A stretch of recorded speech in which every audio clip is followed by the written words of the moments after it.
Yuki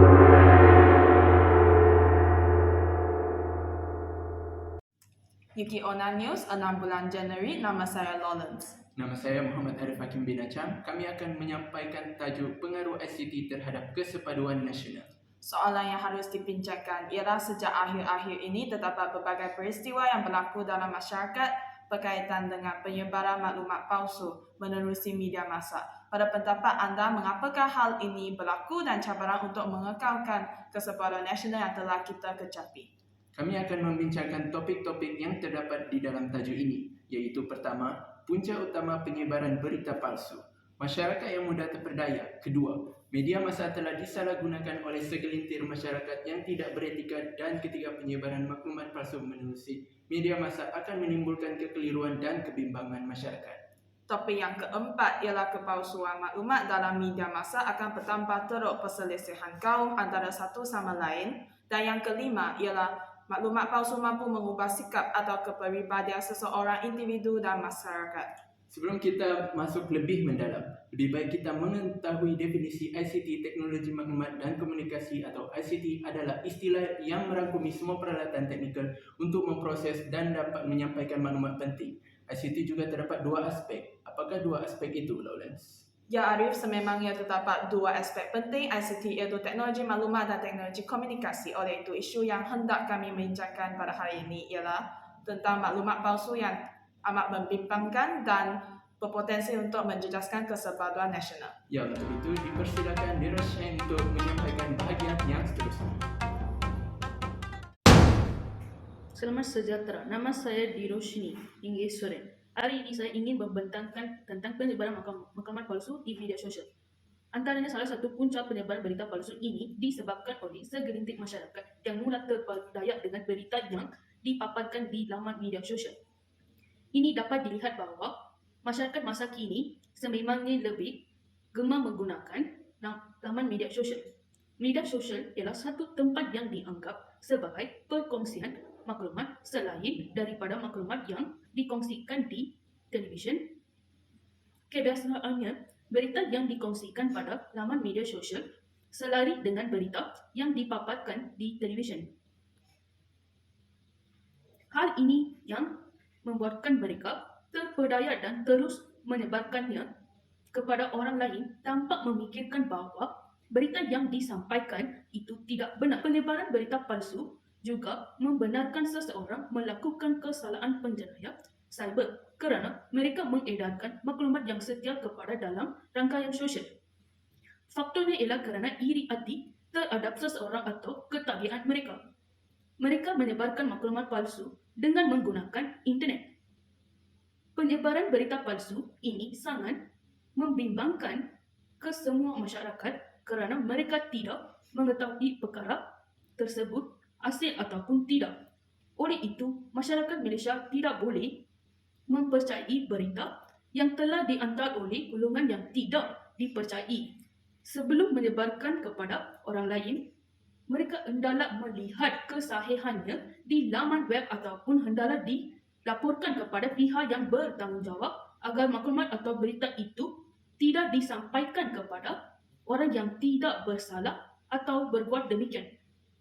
Seterusnya, saya akan serahkan kepada Aisyah.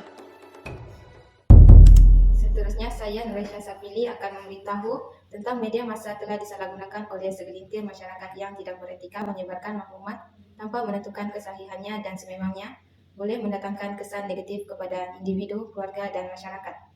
Sebagai contoh, jenayah Makau scam kian berleluasa di Malaysia.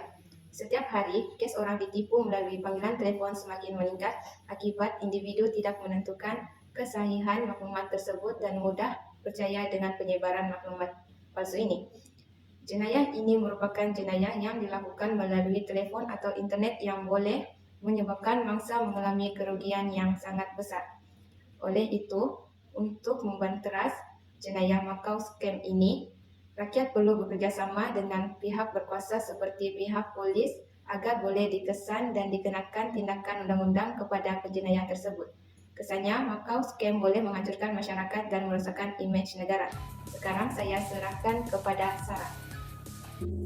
Nama saya Sarah Sofia binti Muhammad Sati. Baiklah, kajian dari sekumpulan pengkaji dari Universiti Yale pada 2017 mendapati individu yang mengamalkan cara pemikiran analitik mudah untuk mengenal pasti sesuatu berita atau maklumat itu palsu ataupun tidak. Dalam kajian itu, pengkaji menggunakan 3 bentuk ujian iaitu mereka menilai cara pemikiran peserta kajian. Melalui ujian Cognitive Reflection Test ke atas peserta, pengkaji dapat menilai kecenderungan seseorang untuk mempercayai sesuatu berita palsu. Sebagaimana yang kita sedia dimaklum, penyebaran maklumat palsu akan menimbulkan kekeliruan dan kebimbangan masyarakat kerana wujudnya masyarakat yang mudah terpengaruh dan juga hanya dalam gelombang persepsi yang tersebar menerusi media sosial dan juga internet.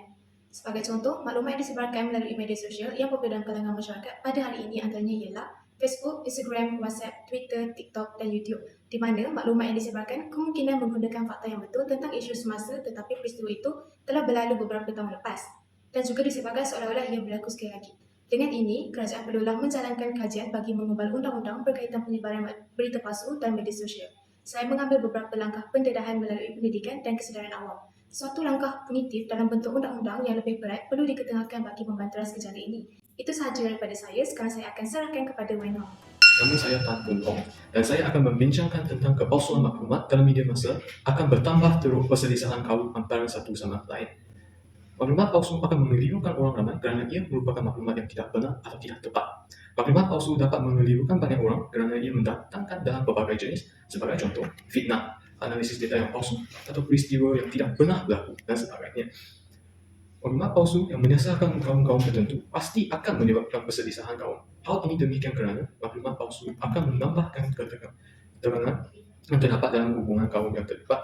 Jika maklumat palsu terus berluasan, kes pergaduhan, pemukulan, pengamukan, dan paling teruk sekali, pembunuhan mungkin akan berlaku. Maklumat palsu mengeksploitasikan tegangan yang terdapat dalam kaum yang disasar, menyebabkan kaum-kaum terlibat tidak mempercayai kaum lain lagi, mengurangkan semangat kekitangan dalam diri sendiri. Mengapakah dan bagaimanakah maklumat palsu disebar dengan begitu cepat? Ini disebabkan oleh warganet yang tidak bertanggungjawab. Mereka menyebarkan maklumat yang cukup mengagumi kepada mereka tanpa memastikan maklumat tersebut adalah benar atau tidak. Malahan lagi, bot-bot yang menyebarkan maklumat palsu secara besar-besaran dan berterusan. Kadang-kadang maklumat palsu bukan disebarkan oleh warganet yang tidak bertanggungjawab, tetapi oleh pihak ketiga yang dengan perancangan yang teliti. Sebagai contoh, terdapat satu kes dalam pilihan raya Amerika Syarikat pada tahun 2016. Kerajaan Rusia telah menyamar diri sebagai kumpulan pejuang hak dalam Facebook untuk menghasilkan huru-hara dalam masyarakat. Dengan ini, saya persilakan Najwa untuk meneruskan.